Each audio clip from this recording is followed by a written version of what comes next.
Hello everyone, welcome back to the channel. If you are first time here on my channel, my name is Tim. I convert this 2008 Toyota Sienna into a camper so I can travel throughout the United States. So far for the last 3 years, I have traveled over 60,000 miles on this. Alright, so at this point, I'm pretty much done with building my minivan camper. I like the setup I have. If you haven't seen how the setup is, I will put a link up there, somewhere up there. All right. So the only thing I probably do to this vehicle next is moving my in-house battery system to another location, and I'm gonna switch to completely cooking with electric system soon.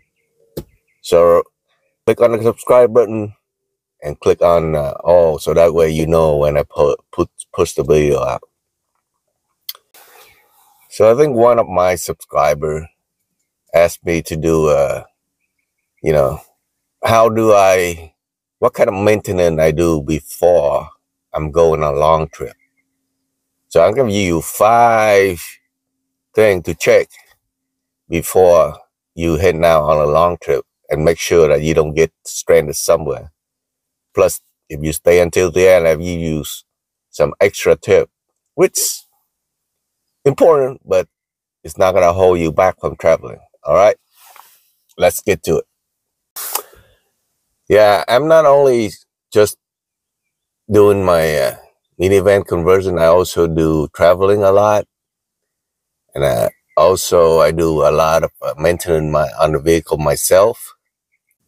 All right, first thing off, you're gonna make sure you be able to open up the hood so you can take a look under there. The 5 things I'm about to show you. So most vehicle will have some kind of latch that so that the hood. All you have to do is pull on this. It might be here, it might be down here. All right, let's get to the under the hood. All right, I already opened up the hood, so I just have to show you. You see that should be a little hidden hatch down here that you're gonna stick your hand here and lift it up, and then you'll be able to lift the hood up, and then you're gonna put the hood under the little stick here to keep it up. Some of the hood will have a spring that you don't need this rod to hold it up. All right, let's get to the main part of this. So you can see this inside of this hood. You will see, first of all, I will show you which one to check and why, and what kind of troubleshoot you can do by just looking at it. All right. This is a 2008, so it's 16 years old. So some of the stuff might apply to your vehicle, some might not. But normally you would have an oil dipstick for the engine, which will mark usually yellow, and then another stick for this one here is a transmission. Could be red, could be black, but they will label it. So what you do, you're gonna pull the stick out and check for the oil level. So just go ahead and make sure you check this when the engine is cold, and pull it all the way out, and you can see there are 2 dots on this particular dipstick, and the bottom one is for low, minimum, and the top is maximum. You can see right now I'm kind of parked sloped a little bit, so the indication might not be correct, but you can see I'm hitting on the bottom.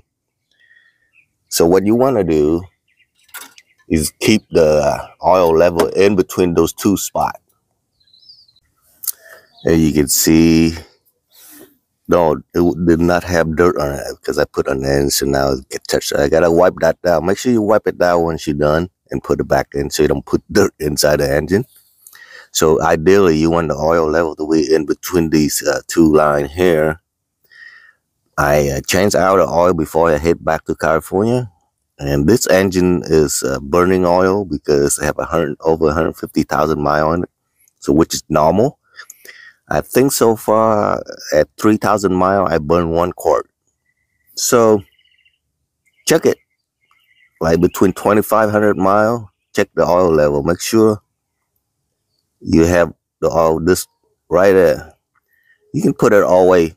Let's just say you're gonna go on a trip. Fill it up to the highest point, because you may be driving so many miles, you actually will burn the oil, will go down. All right. All right. Next up, we're gonna check the transmission oil. These two oil are the most major thing on your vehicle when driving. So you want to make sure the oil level is correct before you heading out. So on this particular model, you have to lift this little tab here and take it out and pull it all the way out. Make sure you point it down so you don't switch. All right here, what we have here. So right now here, just like the engine oil dipstick, you have a high and a minimum, max and minimum. So right now I have max, even though preferably you want to check this when the engine is hot and not running, and let it settle for about 5 minutes. That way you have the correct fit. But I know the history of my vehicle, so I usually leave it high enough. All right. So you shouldn't have any decrease on your transmission oil level, because if it does, that means you have a leak somewhere under the vehicle. So you can see the leak on the ground once you park overnight. If there's a lot of big puddle, you have big issue. And usually the color of the transmission oil will be pink, and the color of the engine oil will be pretty much clear or black if the engine's so old. So right now my transmission oil is good. All right, once you check these two, you can move on. This you can visual inspect, because most of the time they be a clear container. So right now you can see my oil level is right here, which is full. I know it's full because I just changed this brake, front disc brake. So once that you change the front brake, the fluid level should go back up to where it's highest. If this is way down here, that means you either have a leak or your front disc brake is worn out. Normally on most vehicle, the front brake is the first one to wear out first. So this will tell you where what condition your brake, the brake pad. So right now my brake pad's brand new, so that's why the fluid is full. Either here or this is the lowest level, I believe. So you don't have to open it up. But if you need to service it, all you have to do is open this and then just fill it up.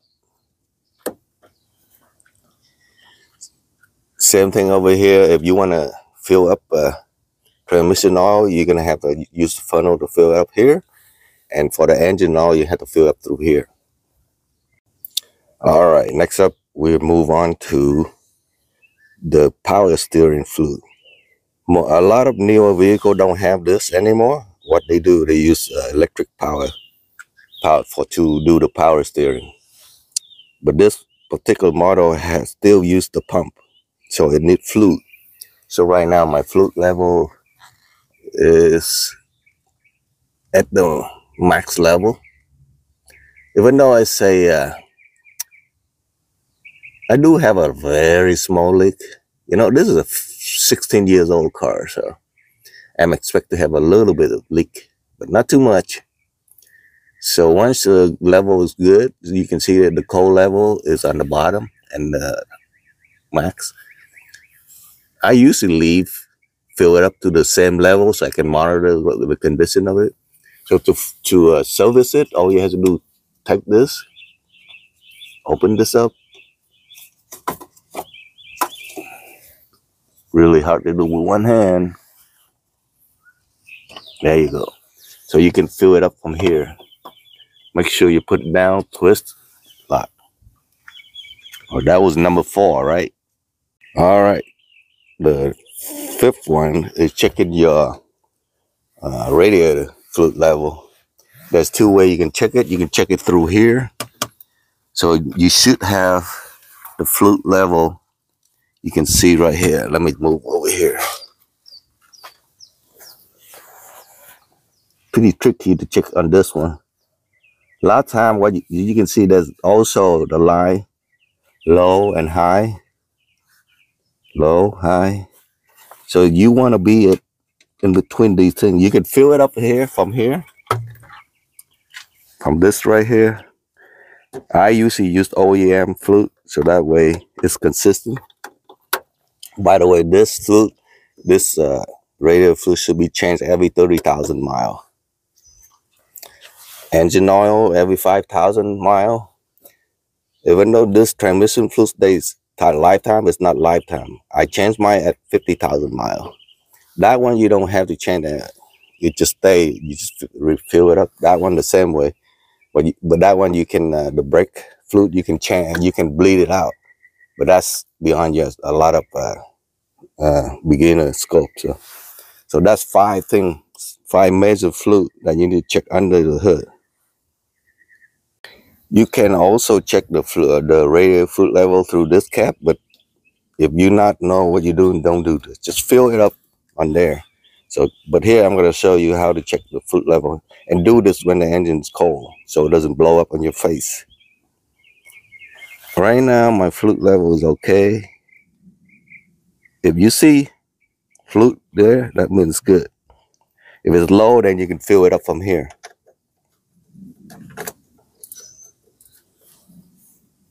All right, so here's bonus tips on what to check when you go on a trip.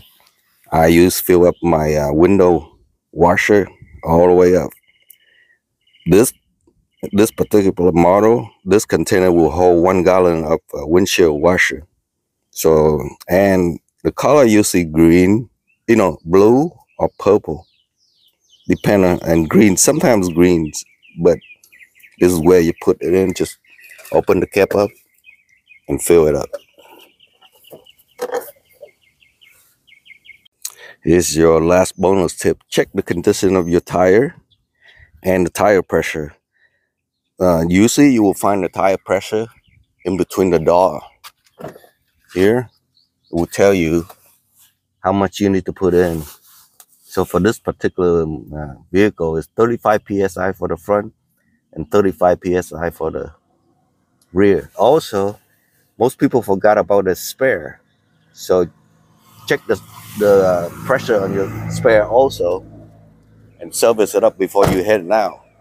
So what you do, you check the tread level on your tire. Right now it's still good. Even though I put almost over 60,000 miles on this set of tire, it's still good. And that is a wrap for today. I hope you find this information useful, and I will catch you on the next video. Bye for now.